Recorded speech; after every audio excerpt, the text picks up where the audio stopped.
Today in this lecture, I will talk about various types of novels. The first type that I want to discuss with you is Bildungsroman, or that is Irrungsroman. So that's another name. But mainly in competitive exam, the first name comes that is Bildungsroman. So what is Bildungsroman novel? Actually, these two terms, they are German terms. So you must remember that them. And Bildungsroman novel is also known by another name, and it is also known as coming to age novel. Because once in net exam, this question was asked, a question आया था, Bildungsroman was given, and then four options were given, and out of the four options, one was coming to age novel. So it is also known as coming to age novel. आपको ये भी ध्यान रखना है. It has two other names also, और ये भी various competitive exams में पूछे जा चुके हैं. Bildungsroman novel also means novel of formations और novel of educations. इसके दोनों ही मीनिंग होते हैं, ये सारे मीनिंग आपने याद रखने हैं. एक्चुअली Bildungsroman नॉवल होती क्या है? देखो दोनों मीनिंग से क्लियर हो रहा है. कमिंग टू एज नॉवल और novel of education means A novel. When this novel starts, the central character is a child. जब ये नॉवल शुरू होती है तो सेंट्रल कैरेक्टर एक बच्चा होता है. And this novel deals with both physical and mental development of the central character. और फिर उस नॉवल में उस सेंट्रल कैरेक्टर की क्या दिखाई जाती है? फिजिकल और मेंटल डेवलपमेंट दोनों दिखाई जाती है. Means by the end of that novel, उस नॉवल के एंड तक वो जो चाइल्ड होता है वो ही is a middle aged man बन जाता है. तो there is physical development also, and there is moral development also. उसमें मोरल डेवलपमेंट भी होता है, मेंटल डेवलपमेंट भी होता है. He comes to know his true identity. उसे अपनी ट्रू आइडेंटिटी का पता चलता है, दैट व्हाट इज ही, कि वो कौन है. तो at last he realises his true identity. तो ये इसकी थीम होती है Bildungsroman नॉवल की. तभी से नॉवल ऑफ एजुकेशन भी कहते हैं. ये मैंने आपको अभी बताया है, deals with both physical and mental development of the central character. क्या क्या फीचर्स हैं इसमें? जो सेंट्रल कैरेक्टर होता है, he is always an orphan, हमेशा अनाथ होता है. ये इसकी पहली फीचर्स है. दूसरी फीचर ये है, at the start of the novel the central character is always a child. वो हमेशा एक बच्चा होता है. और थर्ड, ये दो इसकी मेन फीचर्स हैं. इसमें प्रोमिनेंट एग्जांपल दूं तो आपको Charlotte Bronte's Jane which is wonderful novel, feminist novel, published in 1847. When this novel starts, Jane Eyre is also a child, and when this novel ends, she is a grown-up lady. Clear? Another example is George Eliot's The Mill on the Floss, which is George Eliot's autobiographical novel. And the central character of this novel, they are Maggie and Tom. Maggie Tulliver represents George Eliot, and Tom Tulliver, he represents George Eliot's brother. So when this novel starts, again Maggie Tulliver and Tom Tulliver, they are child, and when this novel ends, so they are grown up persons. Another very important novel is Charles Dickens' Great Expectations, because when this novel starts, the central character of this novel is Pip. So he is a boy, he is a child, and when this novel ends, he is a middle-aged person. Okay? So there's moral development as well as physical development. So this is called Bildungsroman novel. So I think you are able to understand this concept. What is Bildungsroman novel? Come to the next type of novel, and the next type of novel is Kunst, that is called Kunstler Roman. Here T is silent. It's Kunstler Roman. So what is Kunstler Roman? So it is a subtype of Bildungsroman. Bildungsroman का एक subtype होता है Kunstler Roman. Bildungsroman किससे deal करती है? Deal with the physical and mental development of the hero. But जो कुंसल Roman होती है, it deals with the physical and mental development. It deals with the development, especially mental development of the author. Author की development को दिखाया जाता है. इसे हम आर्टिस्ट नॉवल भी कहते हैं. क्यों कहते हैं? because it deals with the physical and mental development of the author and the artist. क्योंकि इस नॉवल का जो कैरेक्टर होता है, he represents the author himself, स्वयं ऑथर को दर्शाता है, और उसमें ऑथर की क्या दिखाई जाती है, बहुत फिजिकल एंड मेंटल डेवलपमेंट दिखाई जाती है। तो इसमें क्या होता है, at the end of this novel, हमेशा इस नॉवल के एंड में क्या होता है, the author comes to know about his passion, उसे पता चलता है कि in which field is better for him, उसके लिए कौन सा फील्ड अच्छा है। तो he recognises his artistic talent, उसको अपना आर्टिस्टिक टैलेंट पता चलता है, then he takes the decision, okay this is the perfect field in which I should work. तो ये इसका वो थीम है। इसमें प्रोमिनेंट एग्जांपल देता हूँ, James Joyce who is a modern writer, he has written a novel, and the name of that novel is A Portrait of the Artist as a Young Man. In this novel, James Joyce, he represents himself through the character of Stephen Dedalus. So Stephen Dedalus, who is the central character of this novel, he represents James Joyce, and he represents James Joyce's life and his confusion. And at last, it's just a solution, because James Joyce, he decides to become a writer. Another example that I can give you is Raja Rao's The Serpent and the Rope. Raja Rao's The Serpent and the Rope is also a Kunstler Roman novel, because in that novel, that is Ramaswamy, he represents Raja Rao himself. So Raja Rao again is his life and his artistic taste, because at the end of that novel, Ramaswamy, he decides to pursue self-knowledge. So that's the same case with Raja Rao also. So Raja Rao's The Serpent and the Rope, James Joyce, A Portrait of the Artist as a Young Man. These are two wonderful examples of a Kunstler Roman. So I think you are able to understand this type of novel also. This is the second type of novel. Now the third type of novel is called picaresque novel. Actually, the word picaresque, it has come from the Spanish word, because this type of novel became popular in Spain. ये Spain में शुरू हुई थी, Spain में ये novel type शुरू हुई थी। और ये जो पिकरस वर्ड है, it has come from the picaresque word, Spanish word picaro से आया है, जिसका मीनिंग क्या होता है, रोग। रोग मैंने क्या होता है, ठग। तो एक ठग के इसको होता है। और इस नॉवल को हम जर्नी नॉवल भी कहते हैं। क्यों जर्नी नॉवल कहते हैं? Because the central character of this novel, he always goes on a journey, एक जर्नी पे जाता है, and on the journey so many things happen to him, उसके साथ बहुत अधिक चीजें होती हैं। इसे हम एडवेंचरस नॉवल भी कहते हैं। Picaresque novel is also known as adventurous novel, because the central character, he always goes on a journey, and so many for adventures and so many things happens to him. तो यही है, deals with the adventures of the central character during the journey, इसलिए हम इसे journey novel भी कहते हैं और एडवेंचरस नॉवल भी कहते हैं। ये आपने ध्यान रखना है। क्या क्या फीचर्स होती है? नंबर वन, जो पिकरस नॉवल होती है, इट इज रियलिस्टिक।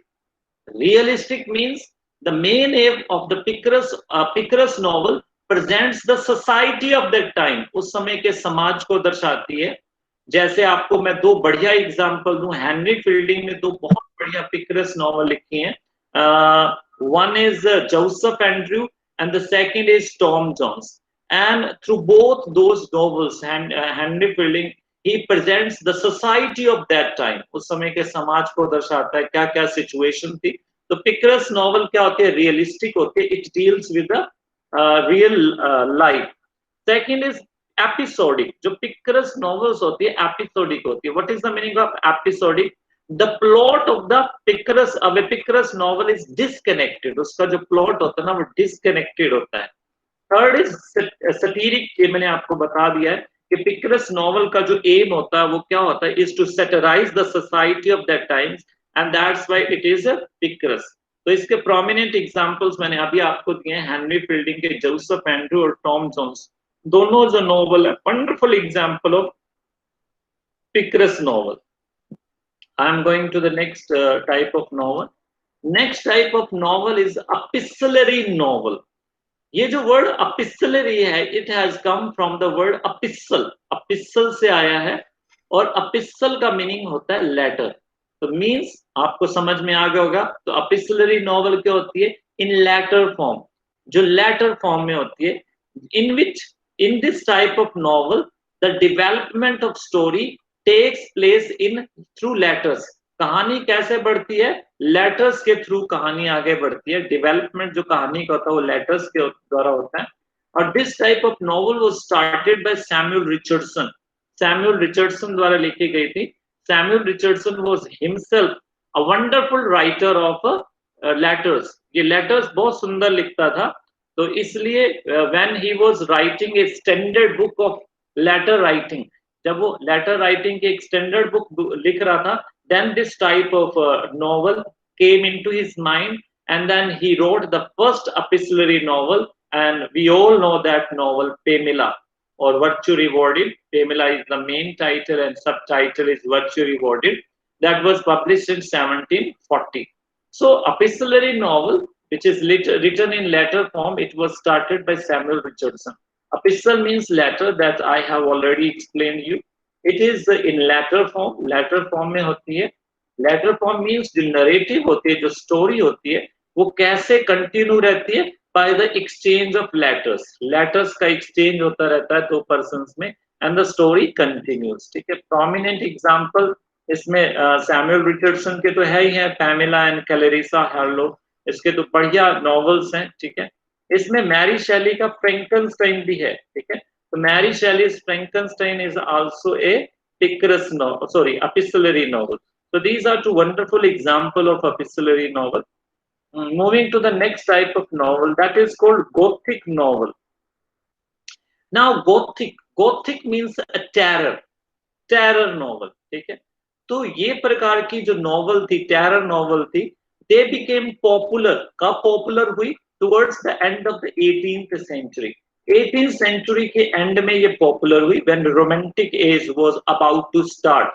जब रोमांटिक एज शुरू होने वाली थी तब ये पॉपुलर हुई। गोथिक मैंने टेरर नॉवल, नाम से पता चल रहा है टेरर नॉवल मींस वो novel whose aim was to produce terror in the heart of the reader। वो नॉवल जिनका उद्देश्य क्या था? रीडर के दिल में डर पैदा करना। जैसे आजकल आपने देखा होगा टेरर मूवीज आती हैं, है ना? टेरर मूवीज में क्या होता है? हमें डराया जाता है। डराया कैसे जाता है? हमारे को खंडर दिखाए जाते हैं, ठीक है, एक किले दिखाए जाते हैं। तो वही सेम यही थीम थी जो गॉथिक नॉवल थी। हुज सेटिंग, इनकी सेटिंग क्या होती थी? मडीवियल कासल, मध्यकालीन किले दिखाए जाते थे। डिलेपिडेटेड बिल्डिंग, डिलेपिडेटेड का मतलब होता है खंडर, खंडर इमारतें दिखाई जाती थी। जैसे टेरर मूवीज में होता है, आपको क्या दिखाया जाता है? खंडर इमारतें और किले, डरावने किले दिखाए जाते हैं। वैसे इस प्रकार की नॉवल में होता था। और इस नॉवल का एम क्या होता था? डर पैदा करना, हॉरर पैदा करना। इसमें इन द रीडर, इनका यही इनका एम होता था। अब डर कैसे पैदा किया जाता था? नंबर वन, क्या यूज करके? खंडर इमारतें, मडीवियल कासल। सेकेंडली, कैसे डर पैदा किया जाता था? Scenes of darkness and night, रात का मोह, रात के सीन क्रिएट किए जाते थे। तो डेफिनेटली ये हॉरिबल है। फिर और कैसे डर पैदा किया जाता था?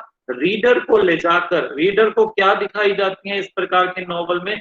कब्रिस्तान दिखाए जाते हैं, मरे हुए लोगों की कब्रें दिखाई जाती हैं, जैसे टेरर मूवीज में होता है। ये टेरर मूवीज में सेम टू सेम होता है। आपको डरावनी इमारतें दिखाई जाती हैं, ठीक है, रात का दृश्य दिखाया जाता है, कब्रिस्तान दिखाए जाते हैं, मरे हुए लोगों की कब्रें दिखाई जाती हैं, ठीक है, तो डर होता है। और जैसे एक टेरर मूवी में क्या होता है?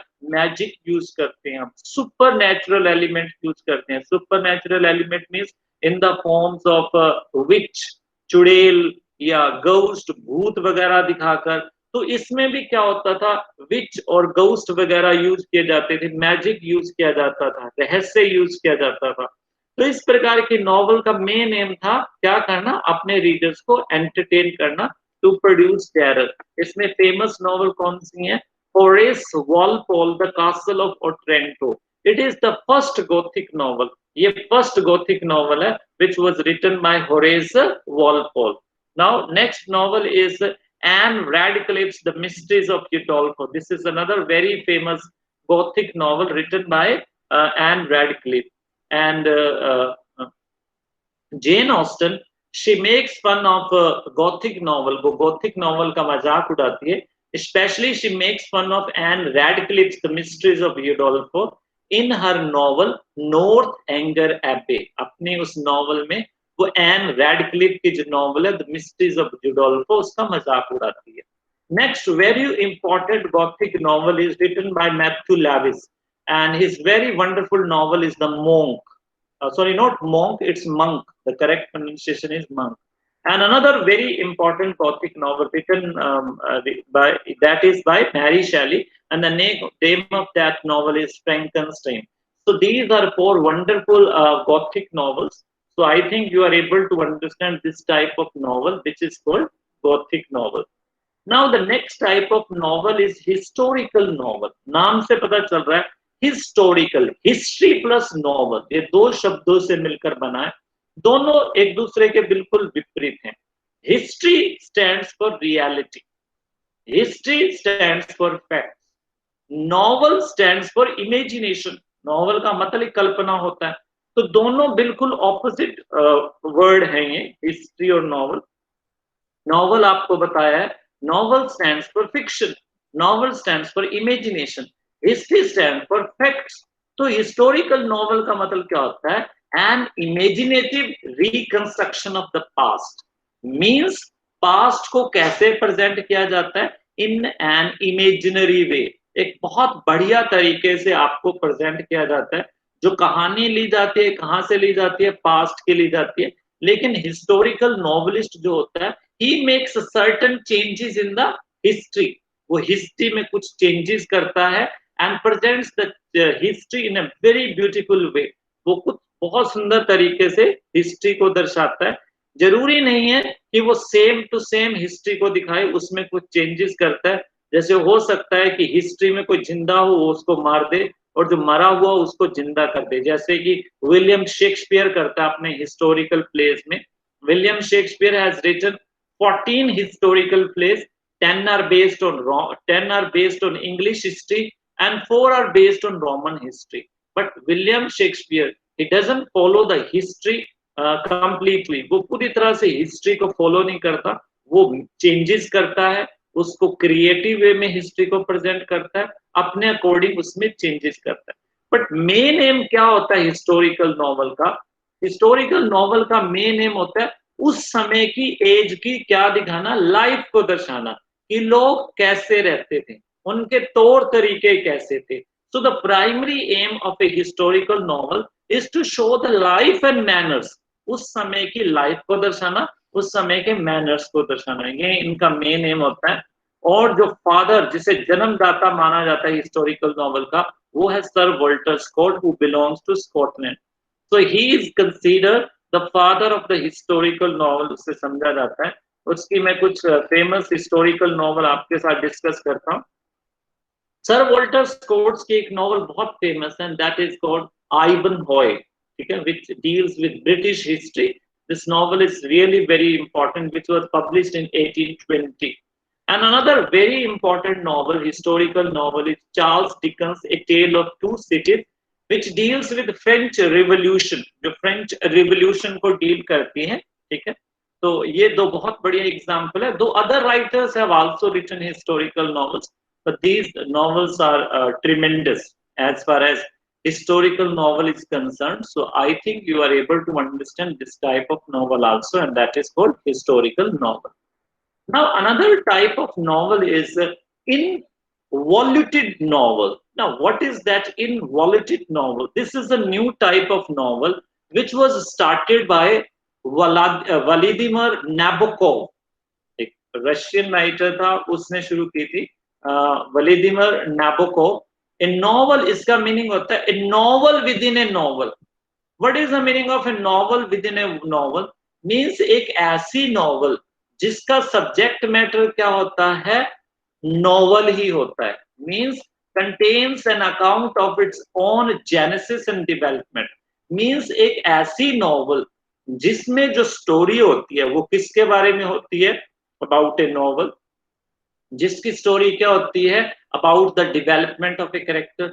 जिसकी स्टोरी क्या होती है? How to write a good novel. ठीक है, मीन्स जिसके थीम्स ये होती हैं, एक ऐसी नॉवल जो अपने बारे में ही डिस्कशन करती है, उससे हम क्या कहते हैं, इनवॉल्यूटेड नॉवल कहते हैं। मीन्स एक ऐसी नॉवल जिसमें जो आगे जो कहानी बनाई जाती है, वो कहानी किसके बारे में बताई जाती है, एक और नॉवल के बारे में, तो उससे हम इनवॉल्यूटेड नॉवल कहते हैं। तो इसमें सब्जेक्ट्स क्या होते हैं इस प्रकार के नॉवल के, there is a talk about the development of character, how to develop a character, एक कैरेक्टर कैसे लिखना है, how to write a wonderful plot, क्योंकि ये सारे एलिमेंट्स किसके होते हैं, नॉवल के। और आपने ई.एम. फॉस्टर की एस्पेक्ट्स ऑफ द नॉवल तो जरूर पढ़ी होगी, जिसमें E M. Forster talks about 7 aspects of novel, 7 aspect की बात करता है, story, people, plot, then rhythm, pattern, fantasy, prophecy.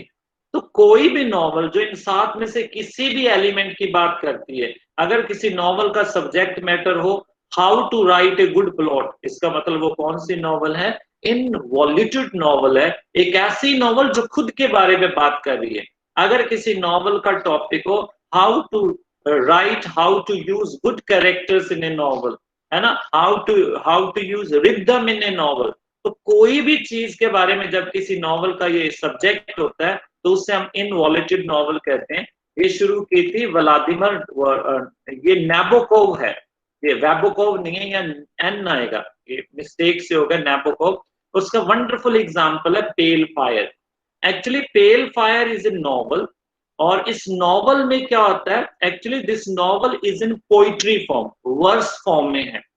जैसे कि अभी अभी एक अमिताभ घोष की नॉवल पब्लिश हुई है, जंगल नामा। तो जंगल नामा जो अमिताभ घोष की 2021 में जो नॉवल पब्लिश हुई है, and that is also a verse novel, वो भी पोइटिक फॉर्म में लिखी गई है। और व्लादिमीर नैबोकोव की जो पेल फायर है, it is also written in poetry form. There are 999 lines, इस नॉवल में 999 लाइन्स हैं। और ये नॉवल स्टोरी क्या है जी, this novel tells the story of a poet, एक पोइट की बताती है, जिसका नाम है आई थिंक जॉन से स्टार्ट है, his name starts with John. So he is writing a poem, he is writing a novel in poetic form। वो नॉवल लिख रहा है किसमें, पोइटिक फॉर्म में। और वो जो नॉवल लिख रहा है उसका नाम ही पेल फायर होता है। और व्लादिमीर नैबोकोव की नॉवल का नाम भी क्या है, पेल फायर है। तो मीन्स ये जो नॉवल है पेल फायर, इसके अंदर कहानी क्या है जी, एक बंदे की कहानी है, एक पोइट की कहानी है, वो is writing a verse novel, और उस नॉवल का नाम क्या है जी, पेल फायर है। तो ये एक इनवॉल्यूटेड नॉवल का वंडरफुल एग्जाम्पल है, जिसमें एक नॉवल है और उस नॉवल के अंदर ही नॉवल की बात हो रही है। तो that's a wonderful example, involuted novel. ये काफी कॉम्पिटेटिव एग्जाम में ये नॉवल पूछी गई थी कि इनवॉल्यूटेड नॉवल क्या होती है। Next type of novel is Newgate novels, which became tremendously popular during the Victorian period. Victorian period के दौरान ये novels बहुत popular हुई, Newgate novels. Newgate novels वो novels थी which romanticize, तो ये कब, इन्हें crime novels भी कहते हैं, which were published in 1820s and 1830s में बहुत popular हुई। इसमें क्या किया जाता था, these types of novel they romanticize मैंने क्या होता है, they present criminals, and highwayman का मतलब भी criminals होता है। तो ये प्रकार की नॉवेल्स क्या जी, क्रिमिनल्स को डिपिक्ट करती थी, किसमें, इन ग्लोरीफाइड वे, बड़े शानदार तरीके से, मींस उनको बढ़ा चढ़ाकर प्रस्तुत किया जाता था। Means criminals were presented in a good way, कि अपराधियों को क्या दिखाया जाता था, अच्छे तरीके से दिखाया जाता था। अच्छे तरीके मींस देवर प्रेज्ड, उनकी प्रेज होती थी, उन्हें रोमेंटिसाइज किया जाता था, देवर ग्लोरीफाइड। तो ये प्रकार की नॉवल, इन्हें हम न्यूगेट नॉवेल्स कहते हैं, ठीक है। इसका एक बहुत बढ़िया एग्जाम्पल है Charles Dickens Oliver twist. So that is wonderful novel by Charles Dickens, which was published in 1837 में ये published है। And in this novel there is a depiction of a gang of pickpockets, जेब कतरों का एक gang दर्शाया जाता है।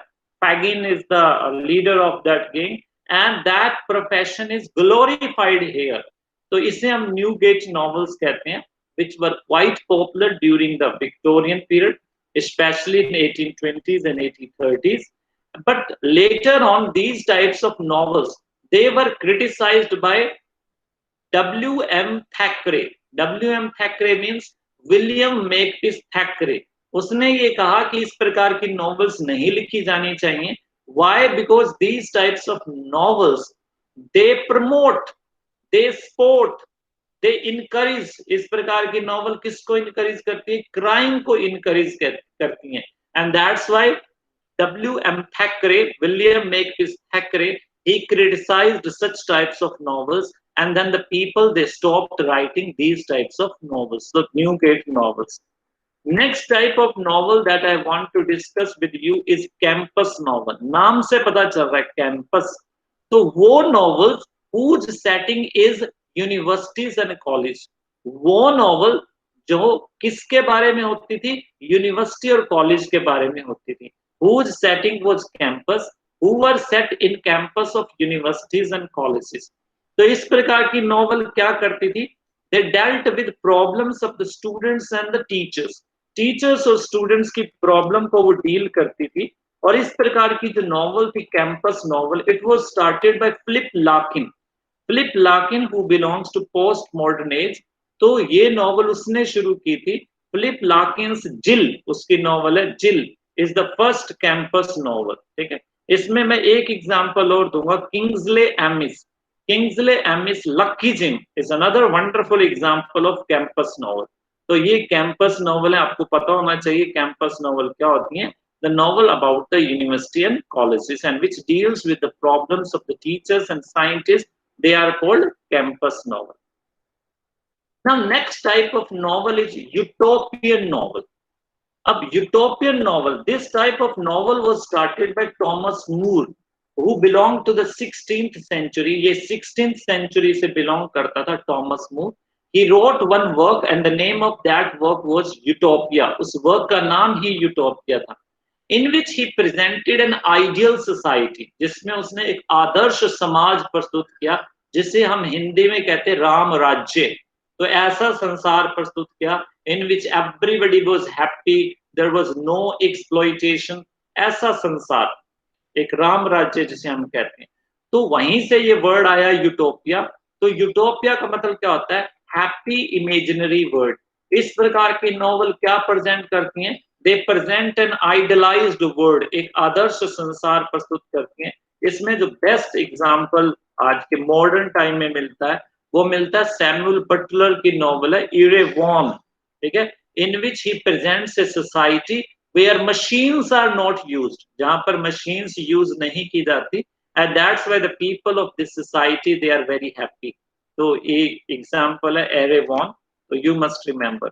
अब इससे ही एक उल्टी प्रकार की total opposite type of novel होती है, जिसे हम क्या कहते हैं? डाइस्टोपिया, या इसे हम एंटी यूटोपियन नॉवल भी कहते हैं. नाम से पता चल रहा है डाइस्टोपिया या एंटी यूटोपिया.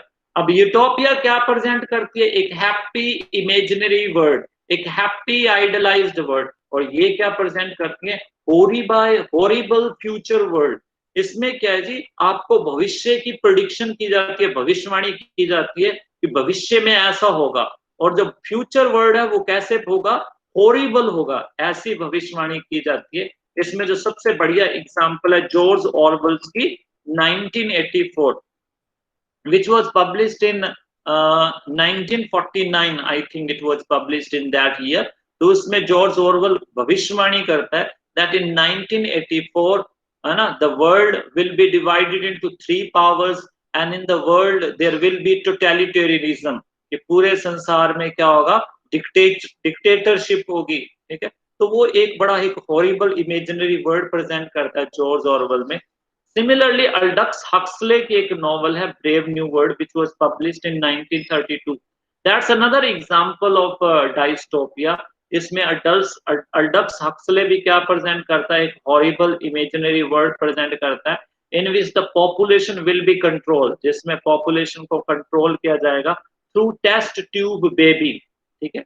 तो ये यूटोपियन और डाइस्टोपियन नॉवल है, and I think you are able to understand these types of novels.